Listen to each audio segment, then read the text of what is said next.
Welcome into the watch list. This is episode 88. I am your host for today, Chase, joined alongside two amazing co-hosts, Christian and Jacob. We're without Jordan today. Jordan is on yet another vacation, took another flight this week. Jagger, I believe, is visiting some buddies. I think he said in Nebraska. Anyone know? No idea. It Nebraska was would be somewhere crazy. random. Yeah. It was somewhere, or maybe it was, no, it was Wisconsin. It was Wisconsin, I There think. you go. If he's listening right now, he's probably laughing out loud. Shout out Jags, shout out Jordy. We got a good episode for you guys today. We're going to talk about the end of Oak Street. We're going to do a little bit of a La La Land review because today Jacob and I saw the 10-year anniversary showing of La La Land in Dolby, which was just a special experience. Also wanted to shout out JR. This is the Jagger Strong shirt that we got at Jagger's charity event this past Monday. So today we're Jagger Strong. Tomorrow we're Jagger Strong. We're always Jagger Strong. As we're away from him this episode, but he'll probably be back next week. I think. I'm sure he's missing you guys, all of our amazing, wonderful fans. Nonetheless, we're gonna keep it the same, keep it simple. Go around the horn. Then we'll get into some news with Jacob this week. Talk about that. We got a lot of news this week, a lot of drops. And then we'll talk some movies. So let's start off with Christian with Around the Horn. Sure. Do you want to first mention that it was funny before the episode started? You're like, oh, what episode are we on? 81. You said 88 to start the episode. Did I say 88? Yeah. It's 88. I meant to say 81. That's on me. 81. No, 88 in honor of CeeDee Lamb for Jagger. Why not? All right. There you go. Okay. Who's 88 on the Jets? They don't have an 88. I don't think we have one. I don't think they have an 88. Sad. I thought it might have been Mason Taylor, but I think he's 85. Yeah, he's 85. Yeah. I will say Omar Cooper looks terrible with 83. All right, let's go. And he looks terrible on the field, too. Anyways, not really much happened for me this week. It's just really work. We saw the end of Oak Street. I've been watching House of the Dragon season 2, about halfway through it, and I'm actually enjoying it.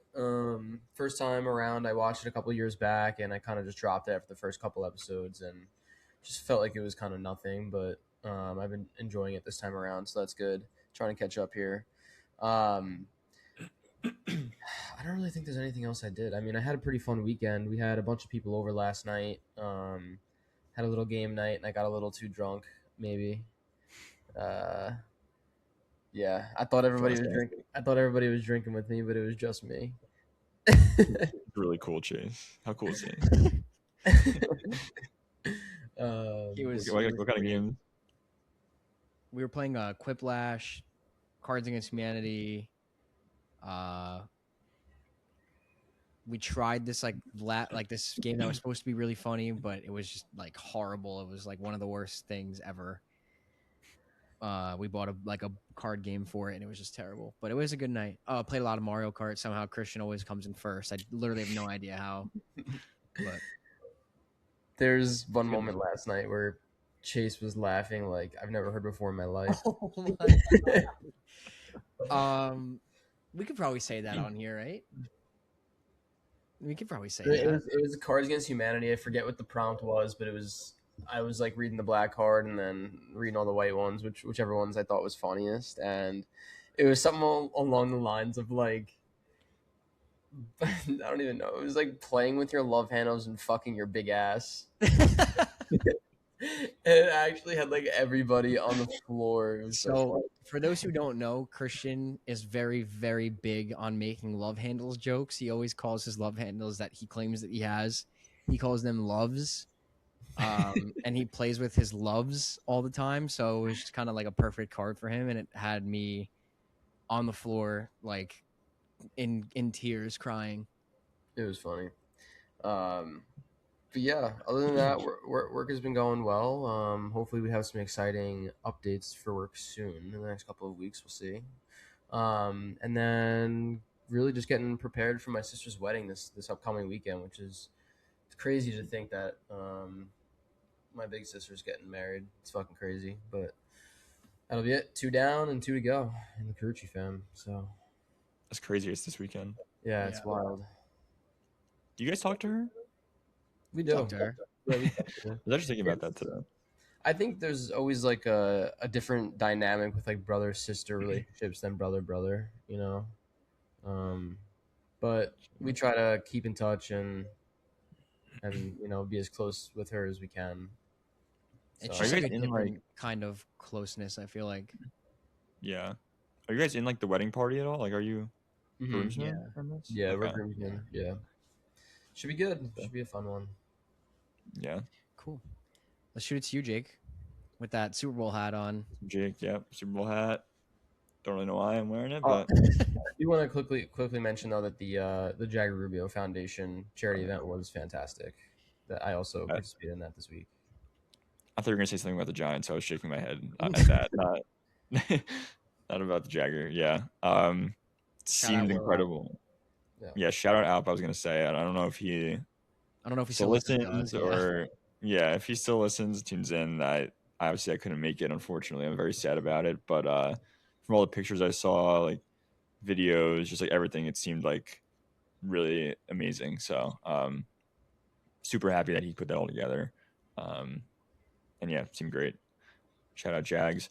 Very sad. Also, it's great to hear that Jagger's on like a little trip right now. I'm saying I've been very like he hasn't really been watching as many movies. He hasn't been posting on TikTok. I'm like selfishly I'm sad, but I'm like good to see that he's like Doing getting stuff. out, doing stuff, like yeah, like getting more active. So Yep. that's great to see.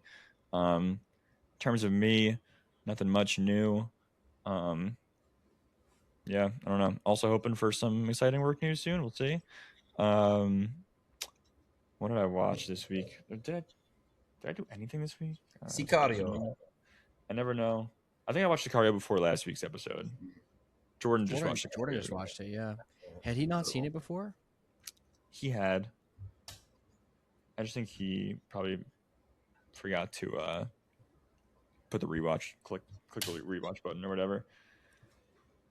This week started off with Boogie Nights for me. I mentioned I was gonna watch it last time. It's like one of the best movies ever. Fucking love it. 5 stars. Somehow not even my favorite Paul Thomas Anderson movie though, but he's just that fucking good. The movie's literally elite. Saw Tony in theaters. It's pretty solid. Entered my top 5 of the year for now. I think you guys would like it. I would recommend. It's like loosely based on a young Anthony Bourdain, so it's like not super tied down to like true events, and is more just like a really solid, good like summer coming of age story. Like just really nice time. Hits all the beats. Really liked it. If they ever show it in AMC, I'll go see it. But Yeah, I don't know if they will. um, yeah, Dominic Sessa was really great, and Antonio Banderas that was really great in that too. It was good. It was a good movie. I liked it. Then I watched Mirror, Andrei Tarkovsky movie, which I've really liked the 2 Tarkovsky movies I've seen so far. This is easily the best one. This is like teetering on a 5 for me. I absolutely fucking loved it.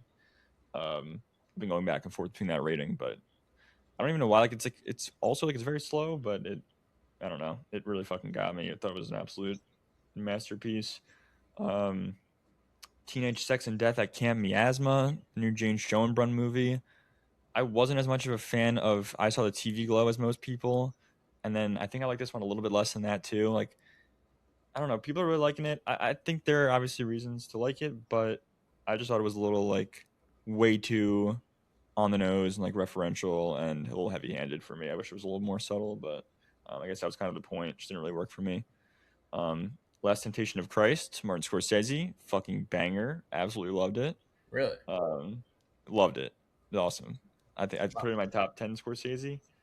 I've only seen like 15 or 16 now, I think. But phenomenal. Like really, really loved it. What did you watch it on? The Criterion Channel. Okay. I got that like 30-day trial. But honestly, once it runs out, I'll probably end up just getting my own subscription, honestly, because like every movie I want to watch is on there. So Does the Last Temptation of Christ does it cover his whole life, or is it just his like adulthood? So it's like not.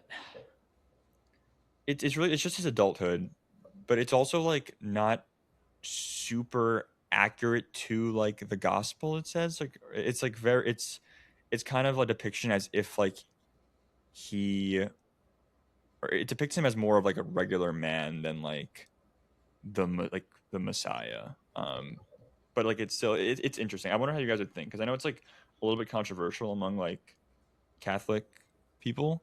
Um, I wonder how you guys would feel about it, but I thought it was really really incredible, and I would like actually love to talk about it with you guys. Mhm.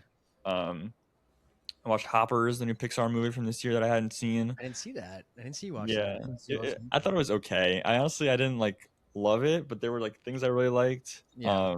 I don't know. It was all right. I thought it was a little just like it's like, oh, let's just like throw a spoiler alert for Hoppers, but it's like let's just like throw like a dead grandma and some cute animals in there, and it'll make you sad kind of movie. But it was solid. It was like a nice time. What do you think about the new Pixar animation? Like, I guess it's not really new anymore, but I think Pixar has definitely taken like a certain direction they want to go with how they animate their human characters. What do you think about that? Yeah, I saw you say that in your review, and I kind of agree. Like, I don't know if I hate it because I'm like I'm down for them like taking like different routes and trying to like improve upon what they've already done. Yeah. But like, yeah, I see what you're talking about. And then I realized like they are doing that a lot, but Toy Story 5 was still like the OG kind of animation style, which I guess like they had to keep it consistent because it's a franchise. But Mm-hmm. um, yeah, like definitely like a noticeable difference, which in a way is kind of nice. And they're getting even more different. Like we'll talk about some of the new movies coming out Yeah. in the news, but like some of them look really interesting, like animation wise. End of Oak Street, we'll talk about. Boxcar Bertha was Martin Scorsese's second film he ever made, second feature. I thought it was fucking awful. 1.5 stars, like really fucking terrible movie. Did not like it for a second. Then watched a couple of Martin Scorsese shorts. The Big Shave being my favorite so far. What's a Nice Girl Like You Doing in a Place Like This? And It's Not Just You, Murray. They're all on Max. There's like two more that I want to get to that are also on Max, but they were all good. I enjoyed all of them. It's like fun to see early Scorsese. Repo Man on the Criterion Channel again. I know Jagger really loved this and recommended it to me. I really liked it. I think I would maybe like it more on rewatch. I was maybe a little too sober for it. It was good though. Then today I did a double feature of Your Name in theaters. That was came back in 4K, and then 8 in between, and then saw La La Land as Chase mentioned. So I think it's my first time doing a double feature, like reaching new levels of no life. But it was fun. They were good movies. Christian, you have a little bit of an echo. All right. Definitely not When the No Life. fan's going. Two great movies. Yeah, it was just like it's a little bit much. I was like, oh, this will be fun, and they are kind of like good to go hand in hand, honestly, in a way. But Was yeah, that it was one also it was a Dolby? lot. Your Name? No, that was just regular, but it was Okay. like projected in 4K. I think it was Gotcha. like 4K. Yeah, I don't know. Did you like it Christian, like as much in theaters or even more? This fan is going crazy and you're echoing. I I can't think really. I have a little bit of an echo. Cooked. Did I like it as much? Yeah, I mean, I I think I probably watched it a little bit too much now. I've seen Your Name 3 times in a year. Like I probably don't need to watch it that much. But like it's still really good. I'm not Yeah. gonna like ding it too much or anything, but it's a great movie. Yeah, Well, that's about it. don't say much about La La Land because we'll get to it. But Yeah, I'm not. as for me, Still echoing? Are we good? test 1 2 3. Test. Test. I think you're good, but the fan's going crazy, or whatever is in the back. All right, I can shut it off. I think we're okay. Yeah. As for me, I did Little Miss Sunshine with Ava. I really wanted to watch this with her for a long time. Did I talk about this last episode? I think you did. Yeah, You did, right? You Yeah. mentioned Little Miss. Yeah. Outside of that, I did. I didn't log it, but I watched Step Brothers on like cable TV. What? Yeah, I You didn't watched. log Step it? Brothers. I watched it on cable last night. Oh, that's so good. That's terrible. And Was it was there like, curfew? oh wow, another echo.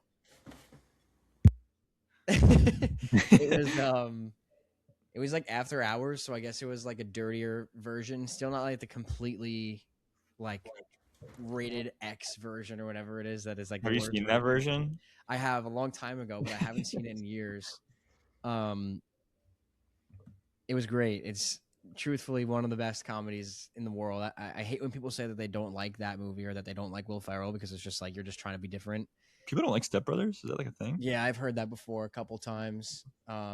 People don't love Step Brothers, but um, then we did End of Oak Street, which we'll get to, and I did La La Land, which I will get to. I'm hoping to see Spider Man one more time before it leaves theaters on Tuesday. this Tuesday, hopefully. Um, so yeah, just another crazy week of work and Jagger's charity event Monday was awesome. Again, shout out Alp for putting that together. If you're still listening, and Jagger's family for making it a great time. But without anything else to say from me, if you guys have nothing else to go off of, then we can jump straight into news. Let's do it. Yeah, I got nothing else. All right. So I basically said it before, but there's like D23 was this week, so tons of news out of that. I'll probably just run through like the major like announcements from each kind of like studio. So we'll go like I'll start off with Marvel. Big thing, I think the X-Men cast, is that the biggest? I mean, there's a couple big things, but that was kind of the one that jumped out to me the most. Obviously Sadie Sink as Jean Grey, we knew that. Kit Connor as Cyclops, knew that, and Samara Weaving as Emma Frost as well. But now we have Indy Navarrete is Rogue. There was like rumors that she might be in this as Mystique or someone else, but she ends up being Rogue. Christopher Abbott is going to be Professor X. Interesting casting, I think. And then Maya Boyd is Storm. And then probably the biggest one, Adam Driver, is going to be Mr. Sinister, which I guess is going to be the villain of the movie. How you guys feeling? Anything jumping out to you? I mean, for me, I think the biggest one. I don't know if you guys saw the video, but there was a video of them on stage when they were getting announced yesterday or 2 days ago, whatever it was, and someone had retweeted it and said, "This is obviously the first time they've all met each other." Which, when you watch it back, it does look that way. It looks a little funny, but um, I've mentioned it plenty of times, and I hate to sound like a broken record, but I'm not too familiar with the X-Men franchise. So I guess if I will end up watching it, and if I end up liking it, this will be my version of the X-Men, which is kind of interesting to me. So I'm looking forward to that. Looking forward to getting to know the characters and these actors. And on the topic of Indy Navarrete, like you guys know, I really love Obsession. I thought, obviously, not it goes without saying, but her performance was incredible in it, and I'm very excited to see her in another big role here. So I hope she doesn't fall into like, I hope she doesn't go from being this incredible performer on this low budget movie to being like, oh, it's just another big name actress on like a shit Marvel project, you know? So She'll be like the Disney cycle of like she'll do Marvel here, some Star Wars there, like yeah. I hope she doesn't fall into that trap because she really does put on an absolute clinic in Obsession.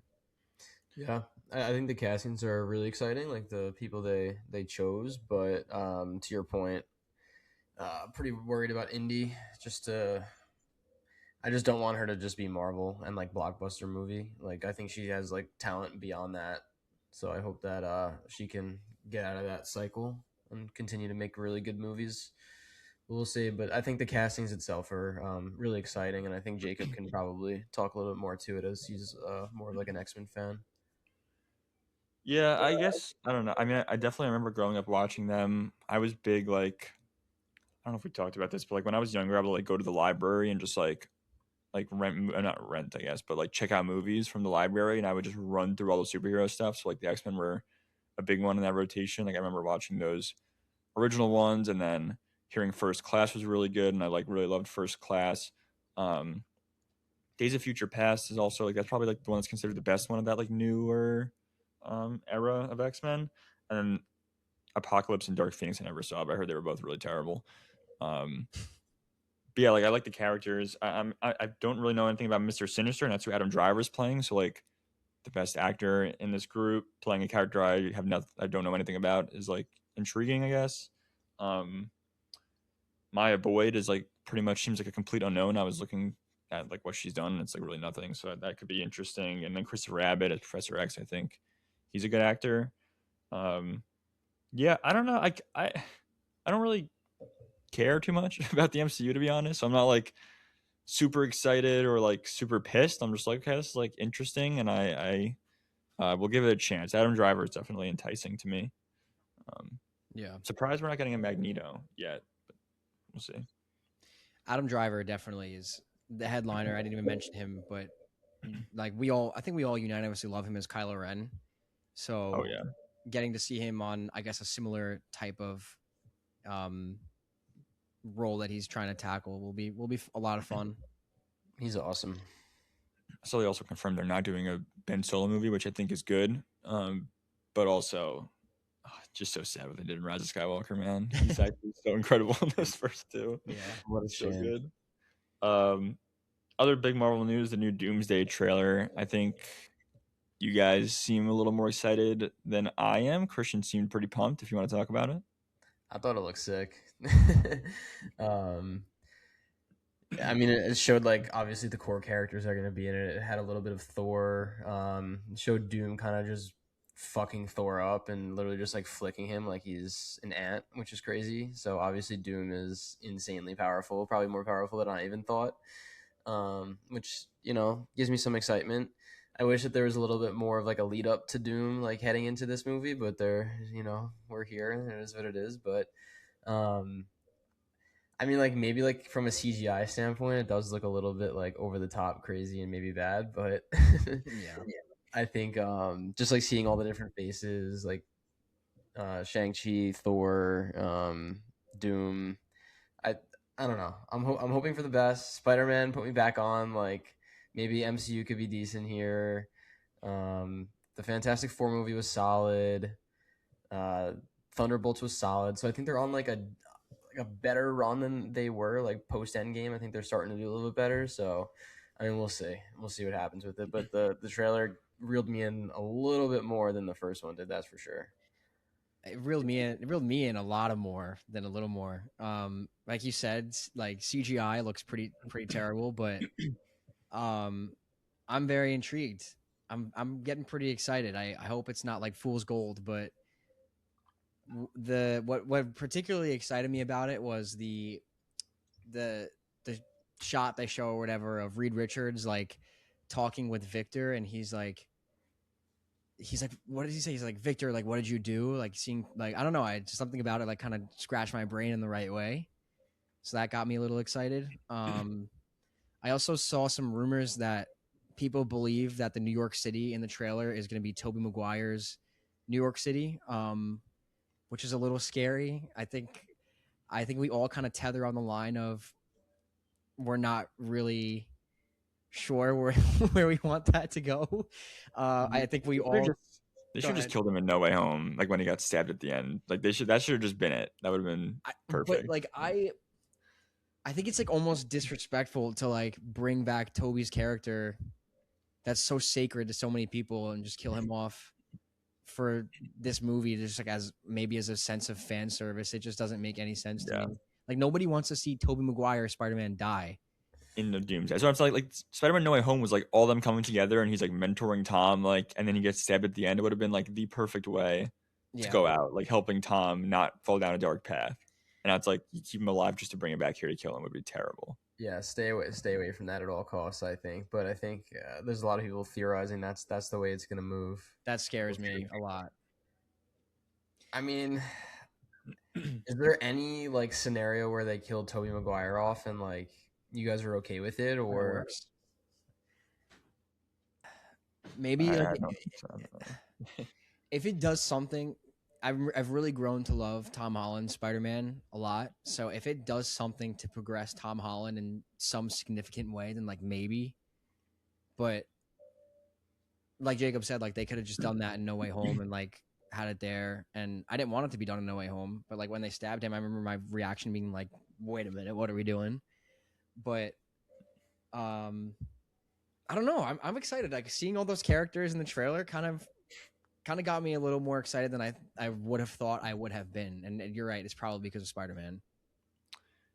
Yeah, I'm a little lower on it. I know I said I don't care too much about the X-Men. That's not that maybe be a little bit harsh. I am interested. Like I said, I like the X-Men as characters and I like their concept and some of the castings are interesting. So I do have actually a little bit of interest in that.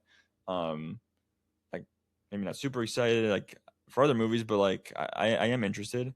this I like could not care less about at this point. Honestly, like I just like the trailers all just look like mush and like brown, like I don't know. They just all look Does like look terrible brown. CGI. It's like super brown, like bad CGI. Like I don't know what this Doctor Doom accent is. It sounds like so corny. I- it's just flashing, like you mentioned all the characters. It's like it's just flashing faces of characters that I just still don't care about. Like didn't care about in the first trailer, still don't care about them in this one. Um, yeah, I don't even think like is this. I don't even know. There's gonna be some variant of Steve Rogers, like I think, right? Like I don't even know what's going on. I don't think anyone really knows what's going on. I think it's just gonna be a bunch of characters thrown at the screen in like ugly settings fighting a character like a villain that hasn't really been set up. So we'll see. I hope it surprises me, but I'm like my opinion hasn't really changed from this trailer personally. Well, they've technically still never dropped the ball on an Avengers movie. So I guess, yeah.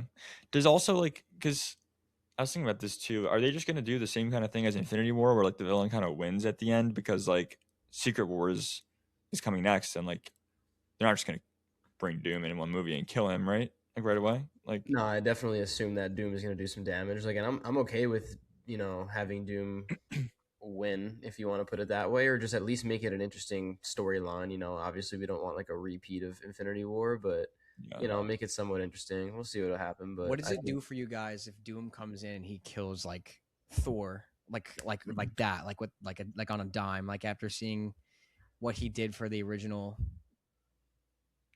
one, like original what's the word I'm looking for?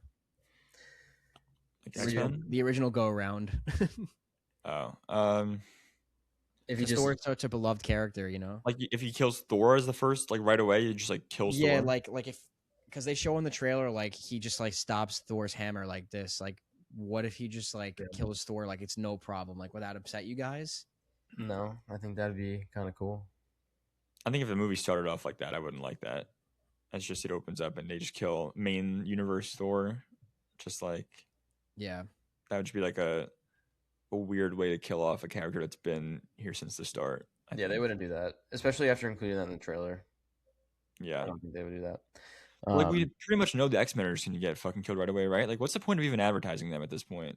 Like, like I feel like we just know that they're just gonna be like eviscerated. If they're not, then like, hand up. But I don't Um, know. Can't answer tell that me, one. Jacob, tell me if I'm way off here because, like, again, I'm not really too familiar with X Men, but I also saw some theories that Spider Man is supposed to be like 1v8 the X Men. Like, is there like some rift there between Spider Man and the X Men? I honestly have no idea. I know that, or I saw people saying that when like because Jean Grey was obviously in Brand New Day. Spoiler alert if you somehow haven't seen Brand New Day yet, but um, people were saying that like it was kind of not like I guess like weird because she never had any ties to Spider-Man in the comics or anything. Like, they never really had any kind of a relationship like that. That's just what I saw. Like I don't know. Yeah. So I don't think he's. I don't. I'm sure he's like met the X-Men in comics or something, but I don't. I'm not an expert on that Yeah, personally. Actually, are you thinking of what is it? The Sinister Six? Is that what it's called? No, this is different. The Sinister Six is all Spider Man villains. Yeah, I thought that's what you might have been like No. mixing up, but Well, the other big piece of news, I don't know, Jacob, if you're going to get into this, but to like piggyback off of that, I saw that Dune is now getting released like 4 or 5 days early in IMAX, and Yeah. maybe that is going to give Doomsday some more IMAX screenings. And I don't know if Dune is like pissed off about this or what. I don't really know what happened here, but I did see it's going to be released a little bit early now. I think it's like very select locations though. I don't Yeah, know I if think. it's like world or countrywide or whatever. Yeah, it's like. Yeah, what Chase said. It'll be like a couple people that you can get some tickets maybe to like an early screening or something on the 14th, or like start kind of like how they did with Mario Supreme when it like came out Christmas Day, but like you could see it a little bit early. Got you. Like on the 18th or whatever it was. I think it'll probably be like that in like select theaters, and the IMAX run will still be the same. I think that's pretty much set in stone because they're literally in the Doomsday trailer saying like see it in Infinity Vision for $30, and it's just I don't even know what it is. But yeah, I saw some stupid Marvel fans coming out saying, "Oh, Dune can't handle it. Like they have to release early because they can't handle the IMAX box office with Doomsday coming out." Blah blah blah. Speaking of Dune, I've been having extreme anxiety thinking about Tuesday's ticket drop, knowing that oh I'm going to be yeah, going for 4 people, and I You could just probably know get it's going to be bad because of the web. Like yeah, after what happened with the Odyssey, like if it's anything like that, it's going to be a terrible, terrible experience. yeah. I'm not excited for that either. And also on Dune, I didn't even realize I was about to see the trailer before Oak Street because I didn't even clock it, and then all of a sudden it just came on because I'm like, oh, I'm in IMAX, that makes sense, and I just was like floating again. Just can't wait. I need it right now. I think we're good on Marvel there. yeah. Pixar news: Coco 2. Miguel has a fade. Uh, Incredibles 3. So they're like fighting some evil superhero guy. Kind of sounds like maybe like a Homelander type situation. Um, Gato, which is that like cat movie. I think it's Mark Ruffalo voicing the cat. We've seen like some footage for that already. Um, and then Ghost Market was the other one. I think you sent Christian with the kid that's like Yep. experience the paranormal activity type movie. Um, yeah, I mean, I think the Coco 2 is kind of pissing me off. just the fact that we're doing that in the Yeah. first place, and I'm seeing pictures of like him hugging Mama Coco in the afterlife. I'm like, oh, like it ended so perfectly, and now we're like bringing them all back. Um, Yeah. Worried about that. yeah, What I will say is we've seen in a couple instances we've seen Pixar end off movies like perfectly, and then they come back with a very good sequel, and then they end that one perfectly, and then they'll come back with a third one, and then the line goes. But again, like you said, that doesn't mean we need to. Doesn't mean we need a Coco too. yeah, and they also said like Ratatouille 2 maybe can come. Like we're always down to go back into that world. I'm like come on, like just make It something will original. eventually. It will. I think I so. know it Ratatouille's so 100% good. will. I think I believe it's called Ghost Market, the one that you were talking about, the paranormal activity type stuff. That one looks pretty cool, and I think especially with Pixar, we're always down for an original screenplay. So Yeah. that one definitely intrigues me. Incredibles 3, I saw that Mr. Incredible is supposed to be like washed up in this one, and the kids are Yeah. fighting, so that's kind of funny. I forget But what the disgusting film tweet was, but it was literally that. It was like yeah, Mr. Incredible is washed in Incredibles 3. it was funny. Um, Here, I'll try to find it. But uh, the one that I guess you didn't mention there, Gato, that I talked about a little bit, that was kind of what I was alluding to before with like the new animation styles. Like this looks almost like two-dimensional, like kind of paint look. Like a Puss in Boots Uh, type look. Yeah, kind of, but even like more two-dimensional than that, I think a little bit like, but yeah, it's like similar.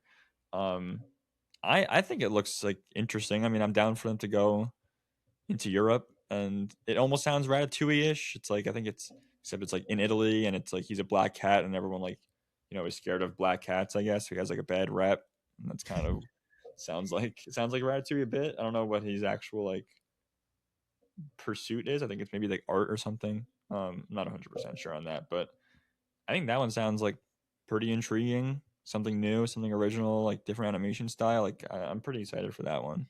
Yeah, Admittedly, I didn't see any of what you were just describing, but you just gave me a very good synopsis. So it sounds interesting to me too. Yeah, I'm trying to find it, but I can't find the Mr. Incredible tweet, unfortunately. I'll look for it for you. Oh, While you- it's music. The film follows a black cat in Venice with a love of music who is shunned by locals due to superstitions. So, sounds good. So it's like Ratatouille, like you said, but with music and in pretty Italy. much, yeah. I'm with it. So yeah, sounds interesting. I can't find this tweet, unfortunately. Anyway, I'll move on to the next if someone else wants to look for it. Star Wars stuff we'll get into a bit. Bob feels like he is washed in Incredibles 3. Yeah, Bob feels like he's watching Incredibles 3. That's hilarious. Star Wars Starfighter trailer. I watched it and I already forgot what happened in it. I I don't want that to be like I'm shitting on it too much. I just like genuinely don't remember anything other than seeing Gosling and seeing the kid. if you guys watched it and have more to talk about. Yeah, I think this That's what I trailer mean. like purposefully didn't really dive into anything in the story at all. It was essentially just the kid discovered some starfighter, and Gosling walks up and he's like, "Oh, that's the fastest starfighter ever, or whatever in all the galaxy," and like it just showed the starfighter, and then it just showed them like flying around above the water. So it really was like nothing, just like a teaser. That's why I forgot. I wasn't even trying to say that as like it was like terrible, forgettable. I just like genuinely did not remember what I watched. Yeah, it's just a Um, very light teaser. they Yeah. also, Sean Levy said, I don't know, that people were saying that Ryan Gosling's character's name was like Damon or something, but he was like, it's not Damon, it's Cade Oberon. He's like, that's all I'll say about that. Like, what? Wait, Like, is it Sean like tied Levy's to something in else? the movie? No, he's directing it. He's Oh, an actor, yeah. whose character is that you said? Ryan Gosling's. Oh, He was like oh. saying like his name is Cade Oberon. He's like, and that's all I'll say about that. I'm like, I think it's like an original character. I mean, I think it's fine to like know his name. Like, I don't know, is he like tied to something else, which would be kind of like upsetting. Um, Who but yeah, knows? Who knows? It's Star Wars, man. It's tough to say. I feel like it's like talking bad about Star Wars to me feels like it's like cheating on your wife. But um I don't know. I'm not in, I'm not out. I'm in like a wait and see mode. I'm kind of in the same. We'll see. I think there's enough solid actors in this movie where if Sean, how do you say his last name? Levi, Levy. Levy. Levy, Levy, whatever. I'm not sure. Yeah, If he just writes like a decent script, like it could be good because there's so many good actors in it. But I don't know, man. Like, yeah, I just don't know. Gosling's like one of those guys that could like resurrect a franchise. Like Pedro's been doing it with like Marvel and Star Wars and all that. But we'll see. so yeah, it's Jonathan Tropper is listed as this credited as a screenwriter for it, and he's done other Sean Levy stuff like the Adam Project, which I didn't see with Ryan Reynolds. Not really familiar with this guy's work, but yeah, Amy Adams is the one that I'm like, how did they get her to sign on to this? Like, Yeah, and then Maybe it's a great script. I mean, like maybe it'll be good. Yeah, yeah. the guy from House of the Dragon is also in it, I believe. yeah. Matt I Smith think. is in it. Smith. Money Aaron also Pierre. talks too, though. What's that? I said money also talks too, though. Like these Money does people, talk. Yeah. And Amy Adams hasn't really been in anything like super high profile recently. I feel like so maybe she is in need of like a just like yeah, a cash like a grab type revival. job. Yeah. She needs a bag. Yeah. Other trailer was the Ahsoka season 2 trailer.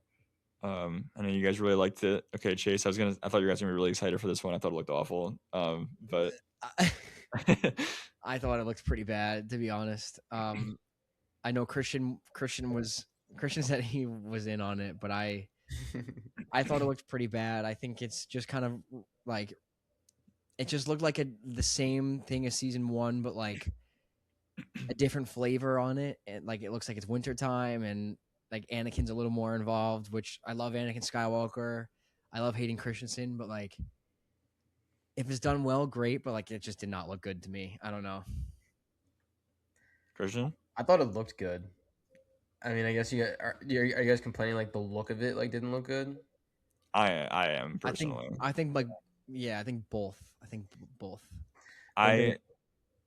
What Chase mentioned, like the snow, like I was gonna say, don't even get me started on the fucking biomes because they're just like every single part of this trailer is just we're gonna go to a new planet with a different color that's dulled down and just throw a bunch of fog on it, and that's every single like different location they're in this trailer. It's just like super foggy, like every single thing is just foggy. I'm like, okay. I think what I'm most excited about is the Balin Skull storyline and plot line, and maybe they go into like the father and the mother and all that, and we'll see what happens there. But the one thing I did really like to see is this is going to be the first live action cyan lightsaber, which is pretty cool. I don't know if you guys saw that in the trailer, but that's never been seen before. Did not see. Was that who they were like fighting? It was like a 2-on-1 type thing. He had a really cool lightsaber, Yeah. I will say. I'll give him And that. like obviously like the green lightsaber is more supposed to be like for characters with like strong wisdom. The blue is supposed to be like more combat stylistically, and then cyan is supposed to be like a mix of both. And we haven't seen that, so it's kind of cool. It's interesting. Hayden Christensen in the snowsuit, and then Chase, you like that one at least, or Yeah, I mean, it, The it, Clone it Wars gives you like notion? a little ode to the Clone Wars, which I appreciate. But I also kind of had the feeling when I was watching this trailer that it feels like the more that they include Hayden Christensen and Anakin Skywalker in with like Ahsoka lore, it makes the movies make less sense. And I say that because, as you guys know, there's absolutely no mention of Ahsoka in the first three movies. So I don't know. To me, it's like the more, and I love Ahsoka and Anakin together in the Clone Wars, and I thought they were like good in season one of Ahsoka, but it just, I don't know, something about it, like watching the trailer, like made me feel a little icky. I don't know. I can't really describe it. They've done that a lot with stuff like, especially with Revenge of the Sith in that way. How like, I mean, the first thing that comes to mind is like the Order 66. How they like they've obviously I talk about it, they show it in like pretty much everything now. It feels like, but the whole like inhibitor chip thing that they established in Clone Wars, like that wasn't a thing in Revenge of the Sith. That was like completely Clone Wars original thing, and now it's like a massive point in the Star Wars universe. So, Mm-hmm. um, I mean, it's pretty on brand for Star Wars. I think just changing things in previous movies. It's a Yeah. George Lucas staple. So, just once again, um, but yeah, I don't know. I thought the first season was all right. I didn't hate it, but I like the first Yeah. season. I was yeah, I gonna mean, I'm say, gonna watch season two. So yeah, two Yeah. things I'll say is like the first season I somewhat enjoyed, so that's why I still have like an excitement level for this, and it's supposed to get more grander than season one, so it could be good. And the second part to that is like there's a little bit of me that wishes this was animation because that's the other thing too. I agree. like Yeah, all of these characters are beloved characters by I think all three of us, like from Thrawn to Ahsoka to Zeb to Ezra, like all these people. So like Chopper, seeing this with like new Star Wars animation would have been fucking great. The only like selfish side to me is like, yeah, like I love Hayden Christensen. It's nice to see him, but I think in animation style this would have fucking banged. have we seen Thrawn in the more like Clone Wars modern animation or just Rebels? I think just Can't remember. I Rebels. think we've only seen him in Rebels. I remember, Jacob, you said it a long time ago. I don't know if it was just on PlayStation or if it was on the podcast, but I think you had said that Star Wars going forward is probably better suited in animation. And I was actually thinking about that while watching this trailer because like it looks like they're holding themselves back in terms of what they can do, and I think that it was shown like it was just on display for me after just watching Maul. Like I really loved Maul. And like there were so many cool animation styles that they like took with that show. Um and it just like feels again like limited, I feel like, with live action.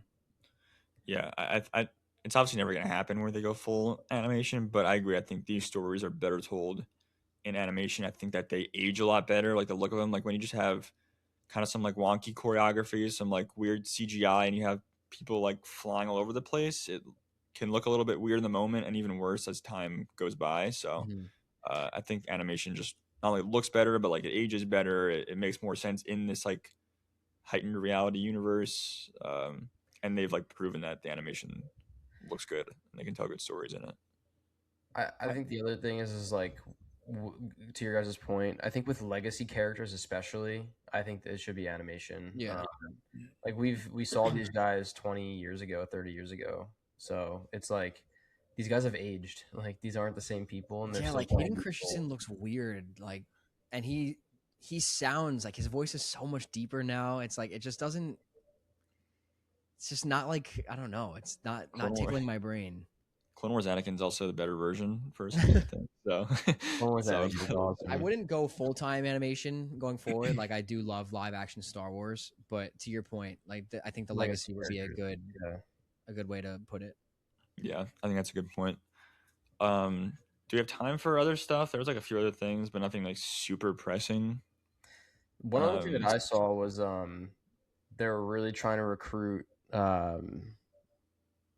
oh my goodness, freaking Johnny Depp back to Pirates of the Caribbean. That's like a big, like they're like right about, like they're on the cusp of getting him back into the next movie, which is That's so interesting. funny you say that. I was just thinking the other day. I really want to run through them. I've been meaning to rewatch the original trilogy as well. So good. Yeah, a couple of random things. I don't know. I mean, Matthew McConaughey, did you see that? He turned down the role of Joel in the Last of Us show. He said Mhm. that. Yeah, I don't know how that. I don't know if I would have loved that. I mean, I would have definitely like that would have been really fucking cool. But I'm like, I don't know. I don't know how that I would don't have know if worked. his cadence would have worked as Joel. I feel like he has the same cadence in everything he's in. It's a little too like lanky. Yeah. I don't Yeah. know. Nicholas Holt, who's Lex Luthor, was cast as Gilderoy Lockhart in Harry Potter season 2. Um, Wow. that's Already getting pretty season cool. 2 news before season 1 drops. That's crazy. Guess so. And Nicholas Holt, pretty good actor. I'm actually pretty excited about that. He is So that good, gives yeah. me some hope. Other than that, nothing crazy. The one thing I wrote that was funny. This guy Sierra J. Wright, he played LeBron's son in the Space Jam movie. He was drafted by the Bengals this year, but he's actually stepping away from football temporarily, I saw and that. because he got a starring role in some movie that he couldn't pass up. I just thought that was funny. Dude, I saw that last night. I couldn't believe it. I meant to send it to you. That's insane. Yeah. That's it for news. If you want to talk One actual movies, one last thing about news. I don't know if you guys saw, but Disney World Indiana Jones ride. Big news about it. They're using Harrison Ford's actual face for the first time in their animatronic, I think was how they put it. wow. I'm very excited for this ride. Disney World or Disneyland? Disney World. Okay. Whenever I can get out to, I love the Indy ride in California at Disneyland. So whenever I can get out to the world, that's gonna be a fun time in Animal Kingdom. I did see a bunch of ride news, but I wasn't sure if if you guys wanted to talk about that on here. But there was a ton of that. It's awesome. Yeah, I mean, if that's all we got for news, so we can jump into you want to do La La Land first? You want to do Oak Street?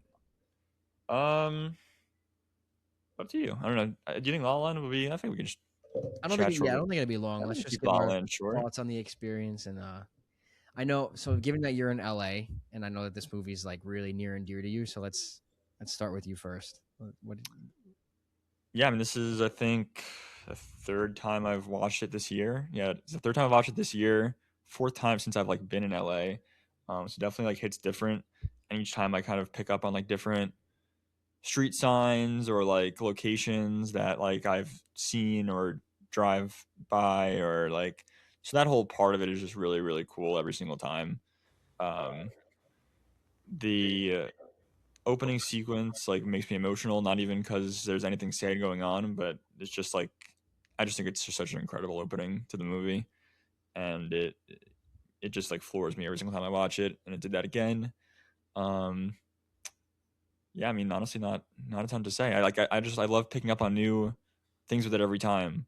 And I think I was thinking about this too. Is like there's certain like maybe nitpicks or inconsistencies in some things I would actually like to talk about. But not that they like detract from the movie in any way. It's just kind of like it's like getting close with like a friend. It's like you get so close with them and you love them so much, but then you see things that aren't perfect because everyone's flawed. But it's like you like them in spite of their flaws, and you kind of appreciate their flaws as well. Wow. So that's kind of how I feel about La La Land. Is like, there's like I'm just getting so close with this movie. I just love it so much that like I love picking up on little nitpicks that I might have with it, but that like obviously don't ruin the experience in any way. I think it's just amazing, and the Dolby experience is really special. Well, first and foremost, the Dolby experience. Before we started recording, you had mentioned like, is Dolby better than IMAX? I think there's a good case to be had with that. I turned to Ava like halfway through the movie today, and I was like, I think that Dolby's a little underrated. I think that Dolby might be a better experience than IMAX. Like the colors and the sound and the screen is like ginormous. I don't know if it's that way with every Dolby theater, but the screen, Huge. the screen that we have here at home is huge. Um, the colors in this movie are obviously like at the forefront, but watching it in Dolby was very special. I think that's like the best way to describe this movie is that it's very special. And I know we throw that around a lot, like, oh, this is special, that's special, but like this is actually like a special movie. I think it takes a lot for me personally for a musical to work, let alone for other people who are in the musical realm to make it work for them. Um, and on top of it, like Ryan Gosling, we've talked a lot about the downward trend, I guess, in terms of his career over the last decade of the roles that he's been taking. So it was kind of sad to see him in this on the big screen. And like outside of Project Hail Mary, like loved him in that movie, but like watching him in this and then thinking about like some of the other stuff that he's done over the last decade was kind of sad to me. But Emma Stone, again, just there's not enough you could say about her. She's Nails. She's the best. just it's like 2016 LeBron and Kyrie in this movie. I'd actually argue she's the best actress ever. Ever. I don't. I think She's so there's fun. definitely an argument to be had. Jacob, you mentioned that there's a lot of things that you pick up on like every time you watch it. This was my third viewing of it, I want to say. And there was a lot more that I picked up on this time around. And the music, like it cannot be overstated enough, like how incredible the music is in this movie, especially in Dolby. This was my first time seeing it in the theater, so it was just a special experience. I loved every second of it. I think that this movie honestly like is trending towards like my top 10 ever. If I ever had to compile a list, like this movie is very near and dear to you. Like it's becoming very near and dear to me. Dude, I was sitting there watching it, and I was like, Chase is gonna have this as like his number one favorite movie ever after watching this in Dolby right now. It's Like, so good. it's so insane. And like I got visibly choked up in like many moments in this movie, like just seeing how like different people handle relationships and how they pursue their dreams, and like the battle of like I guess just like their love that they go through with how they're trying to balance getting to their dream, the end goal. A lot of it felt very personal too to me in a way, with like kind of deciding whether or not you want to pursue your dreams, but that's for a conversation for another day. But dude, it's so fucking good, man. It's so good. The choreography is so good. Sorry that I'm on a tangent here, but No, let it rip. yeah, It's good stuff. it's very special. And I again like choked up many times, and the what's it called, the scene when they're there's a name for it, when they're like Planetarium. the planetarium scene. Yes, thank you. The planetarium scene in the movie theater. It wasn't like a memorable scene to me watching it at home. Like, yeah, it's great, but like watching it in the movie theater was fucking incredible. And like seeing them in the sky, Jacob, dancing in the sky together. That, and then like it coming back in a way, like later at the very end, like that final montage when she's in the white dress and they're like kind of, it's like almost like a black room, but it almost seems like the floor is like wet because there's this like kind of glare and like glisten on it, and it almost seems like they're kind of like dancing through space again, but it's like not silhouettes, it's more just like clear. But yeah, I got that same kind of feeling like both those scenes. And the way that it's like, I get like I hate being like the technical guy. I mean, like, oh, like I love the way it's shot, because like at the end of the day, I don't know what the hell I'm talking about with all this shit. But like the way that this movie is shot, like you can feel that it's a well shot movie. Like one standout to me is like the Rebel with a Cause. That's the movie, right? That's the name. Rebel Without a Cause. Rebel Without a Cause. Yeah. When she stands up on the stage and then the projector is on her face and she finds him in the crowd, it's just like that was a moment I got choked up in. It's just, it's just a ride. It's a fucking ride. Every time I see that scene, I'm like waiting for someone to yell out like, "Hey, like sit the fuck down," because she's like in front of the fucking screen, and then he stands up. It's like, hey, bro, like sit the fuck down. The movie's completely ridiculous, but like it's. Well, that was something I was gonna say with like Gosling too, like because it is a musical, you know, like that's kind of like I think how it goes. Sometimes it's a little bit like you're a little bit more animated, like theatrical, and that's kind of thing that Gosling, like he just consistently does that in every movie it seems like now, and I've kind of I kind of feel like it's stale, but like that persona and like it fits so perfectly in this because it's a musical and he gets to kind of act a little like cartoony, and that fits perfectly, and like I can't imagine someone else like being as good as him in this role. Yeah. And I was thinking about that this time too.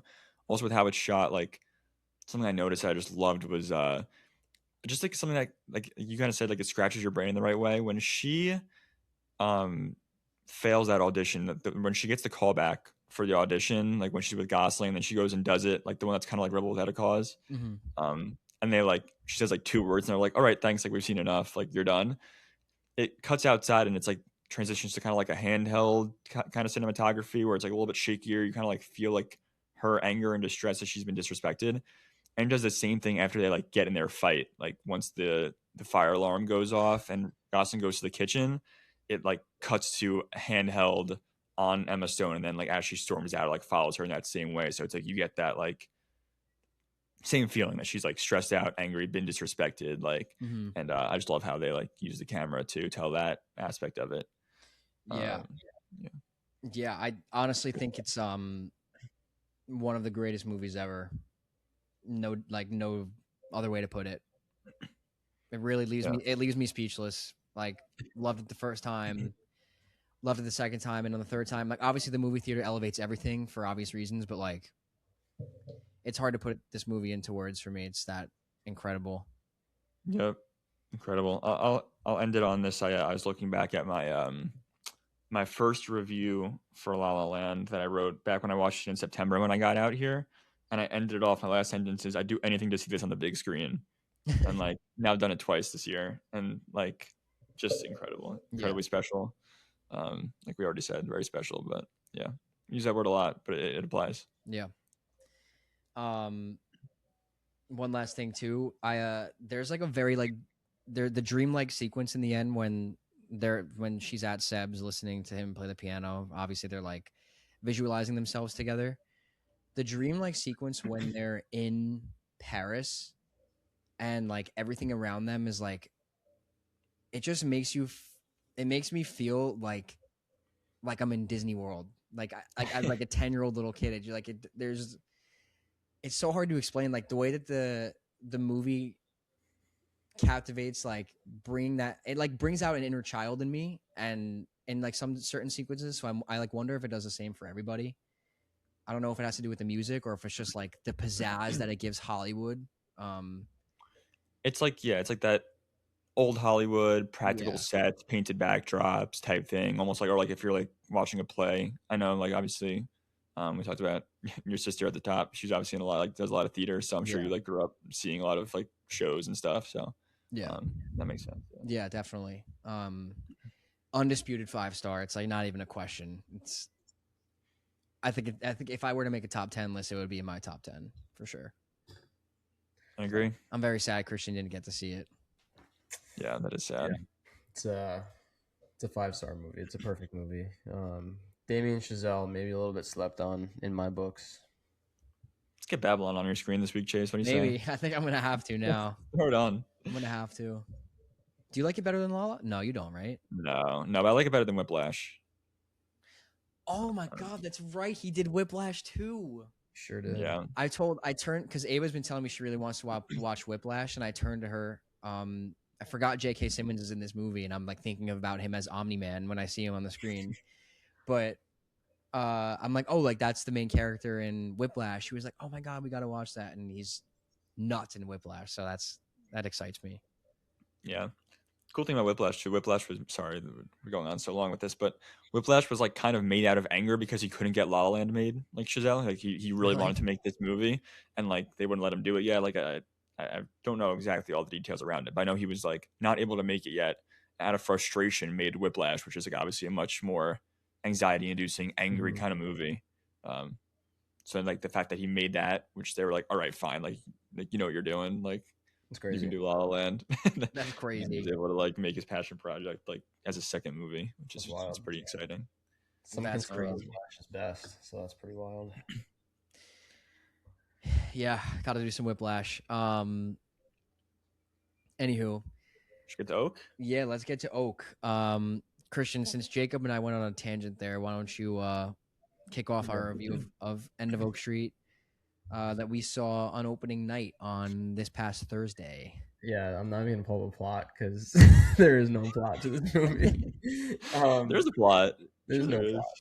It's a great plot. I guess there's like a mini plot, but I'm just gonna preface this with this is one of my 5 most anticipated movies at a certain point this year. I put it in my top 5. I mentioned that on the watch list, and it, you know, spoiler alert, it completely disappointed me. But anyways, plot, it's literally this is the 80s, 70s or 80s, right? 80s, yeah. 80s, yeah. So it's just an 80s family, mom, dad, 2 kids, living a normal life. The dad is drinking a little bit. They're having relationship problems, and he's drinking, probably coping because he lost his job, and he's like a pizza delivery man trying to make money, trying to like put some food on the table, whatever. So basically, like one random night, the whole street of Oak Street just goes back in time to Jurassic Park like times, and all of a sudden there's dinosaurs and all that, and crazy trees and whatnot, and we just go on a crazy ride throughout. But I'm gonna get into my thoughts now.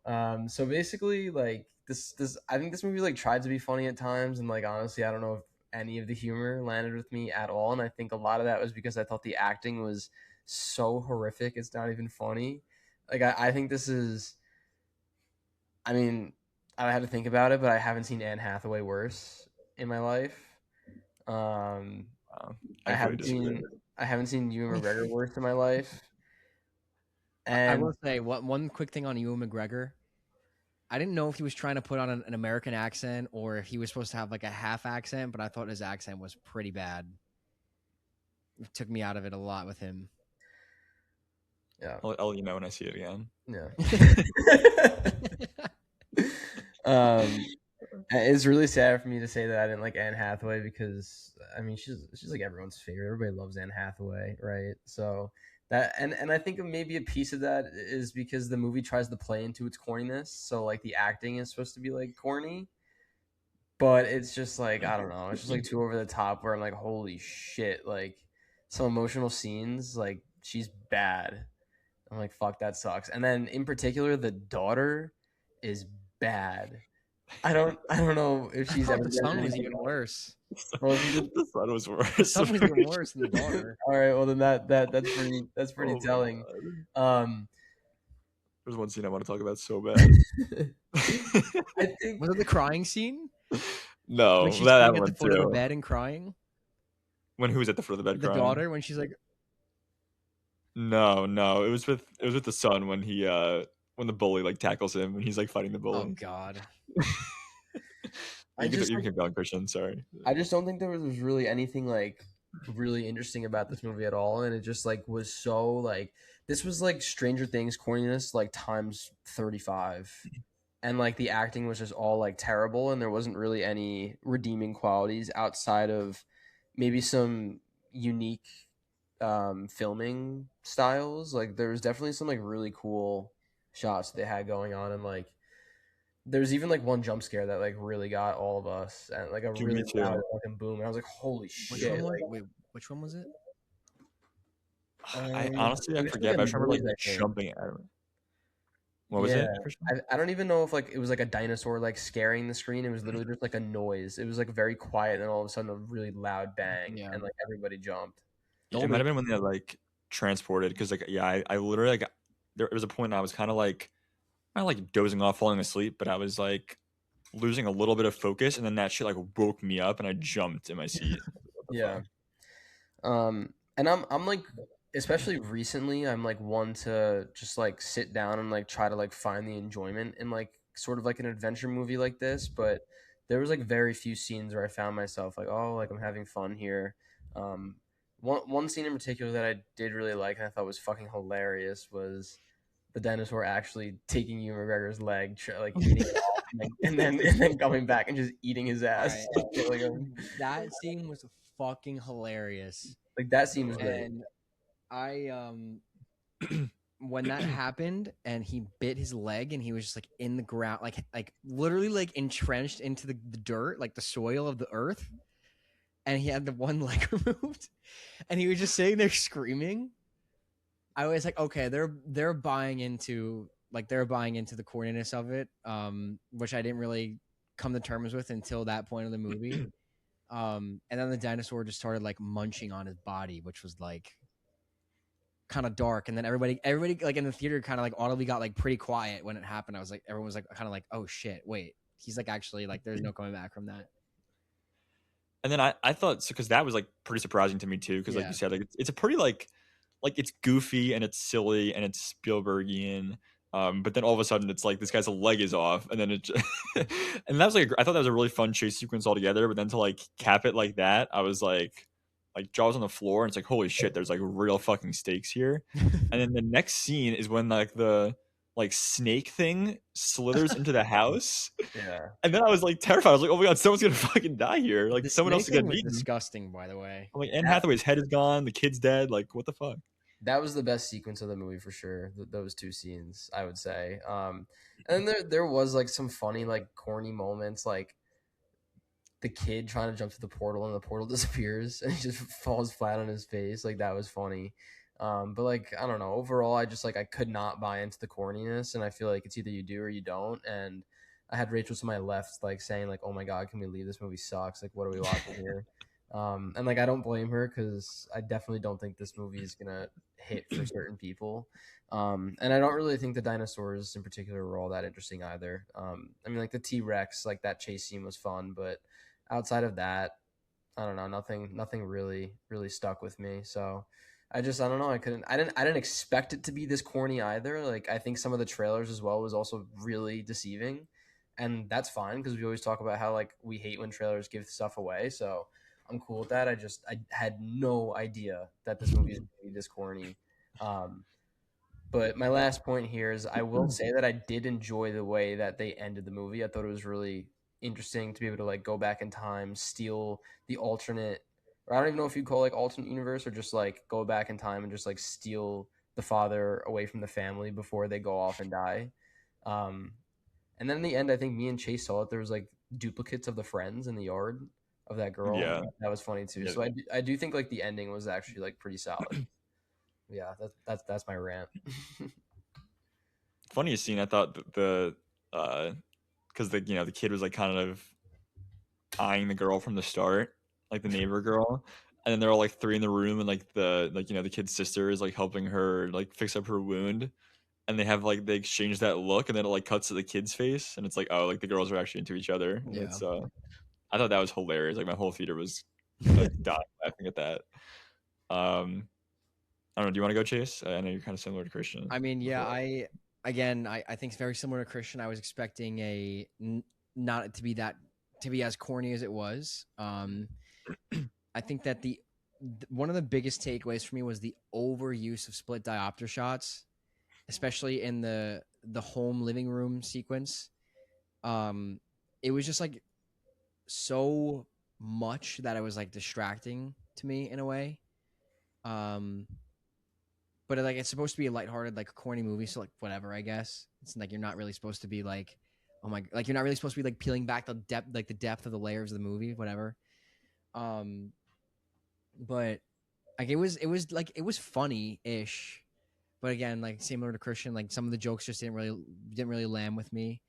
And I just felt like the acting all around, like everybody in the movie was just like really bad, so it just didn't really hit for me at like anywhere.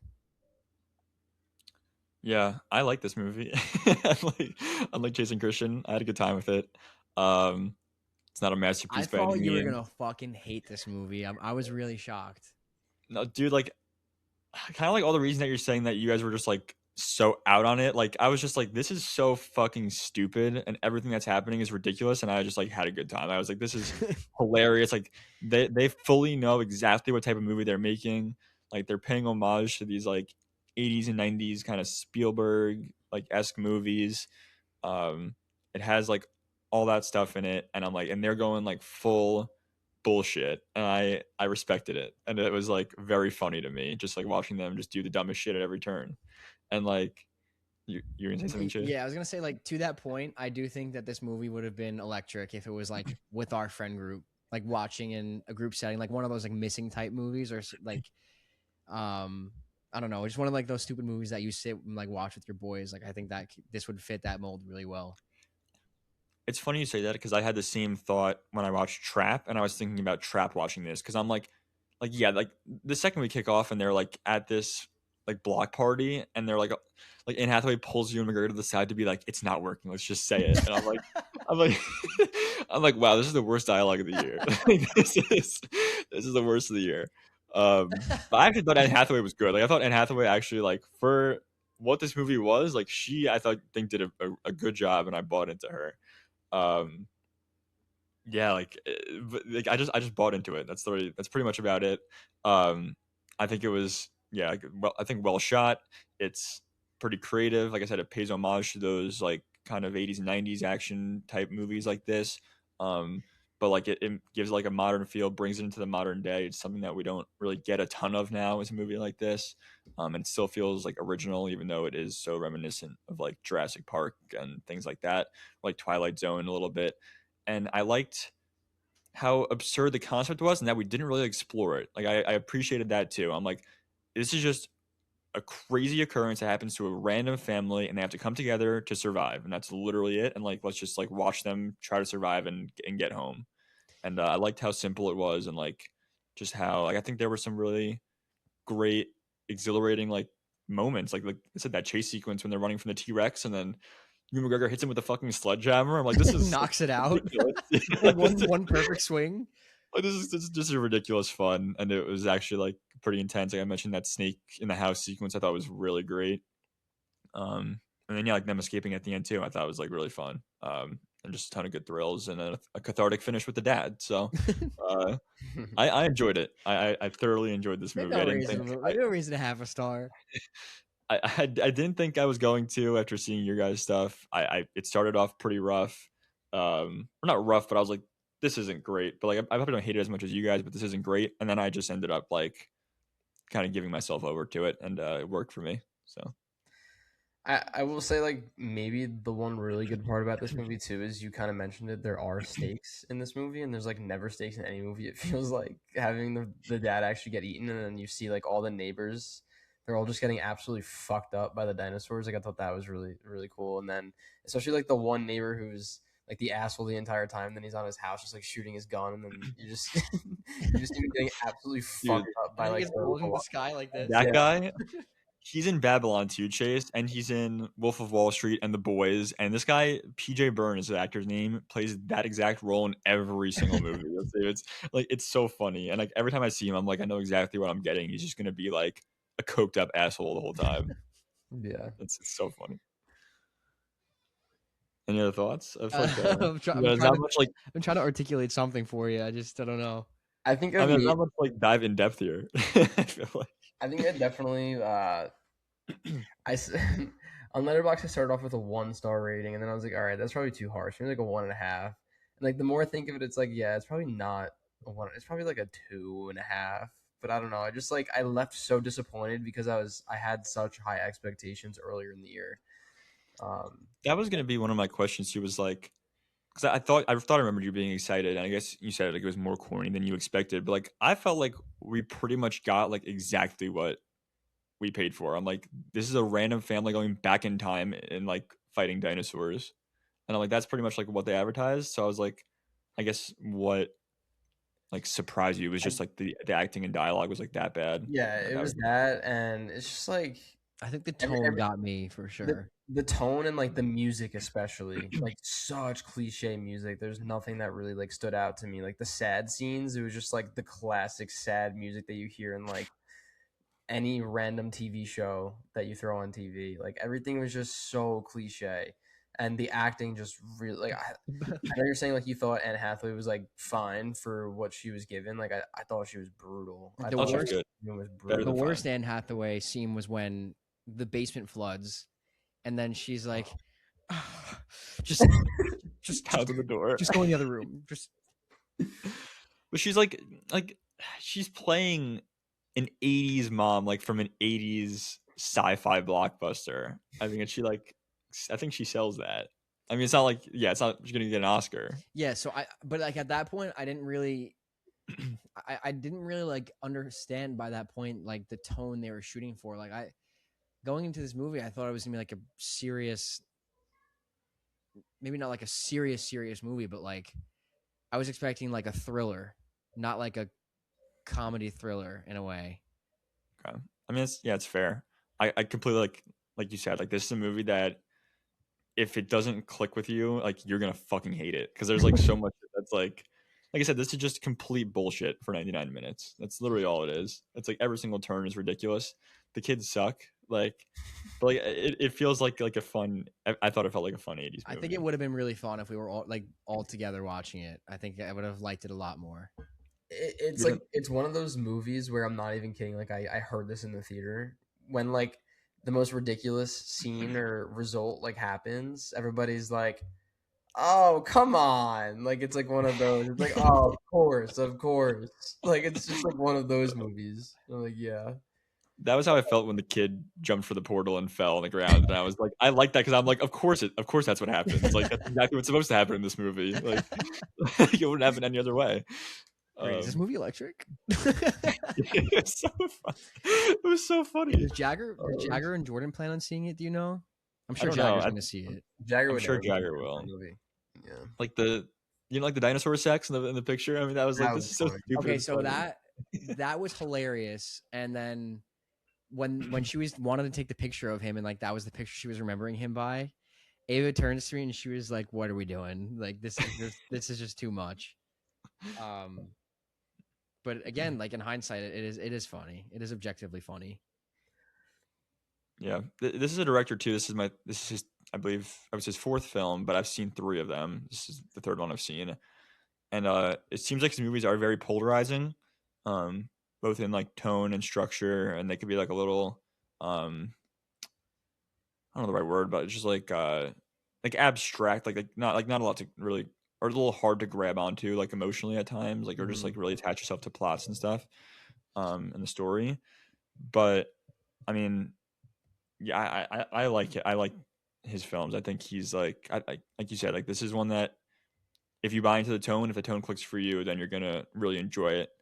And then if the tone doesn't, then you're not. It's just kind of that simple. It takes a lot of risks. That's why I mentioned like in my review, like it's a very brave movie because like this isn't gonna hit with everyone. Like, Yeah. this is ridiculous. Like so, um, yeah, I appreciated it. I think totally fair that you guys didn't. Like I can totally see your perspective on it as well because I was feeling similar for a little while, but then eventually, like I said, I just gave myself over to it. Fair. And Yeah. maybe that would have helped me if I did. Like maybe I should have if I had known earlier. Maybe it would have worked. I don't know. I don't think it would be one that I would go and rewatch though. So I wouldn't either, but one of my friends here, I asked him if he saw it yet, and he was like, "Oh, I'm down to go see it." So I was like, "Oh, I'm gonna see it with him for a second time." That's fair. But yeah, All right. I mean, Well, it hits everything. Hits you, divorced parents, fighting parents, kids on bikes. Spielberg, that's what it is.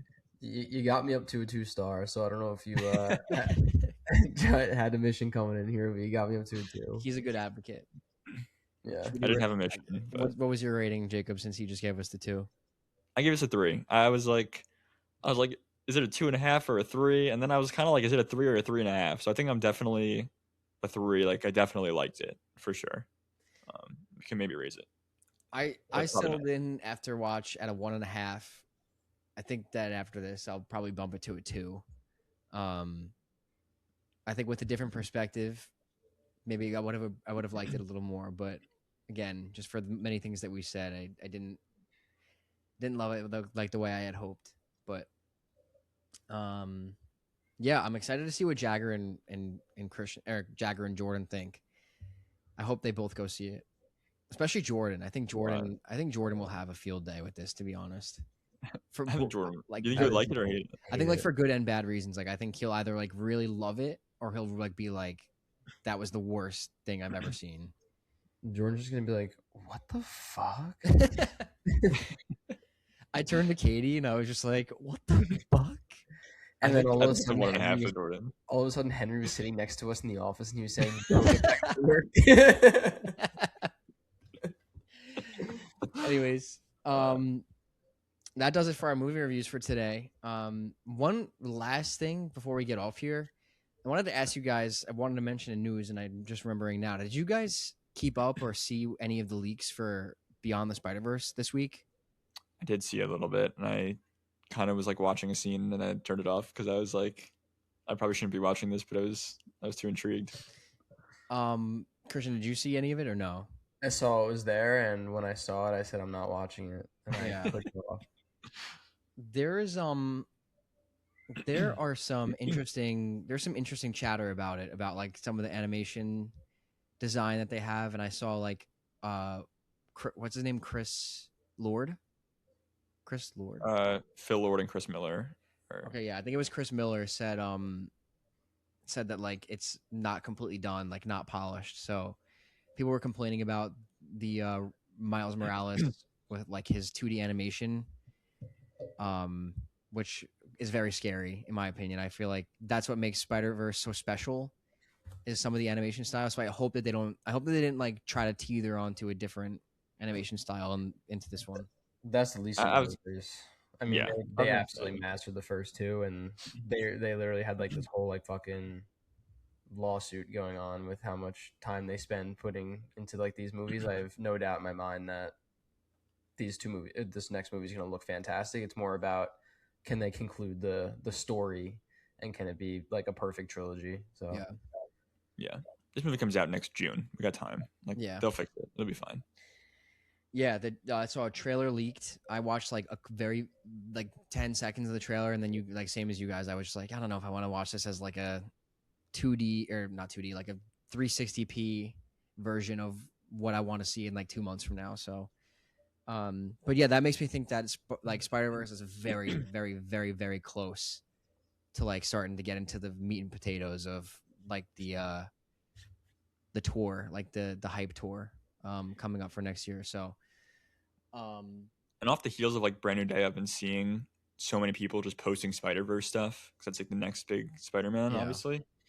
And like, oh, I'm like, man, I want to dive back in and watch those again. Like I haven't watched them since Colorado last year. I yeah, don't think so. Yeah, yeah. I'm glad I remember that because I wanted to ask you guys if you saw that, but wasn't there a new movie that I saw coming out too that has Adam Driver and ScarJo? yeah. Paper Tiger. I like Miles the Teller's in trailer. that too. Pretty sure it takes place on Long Island.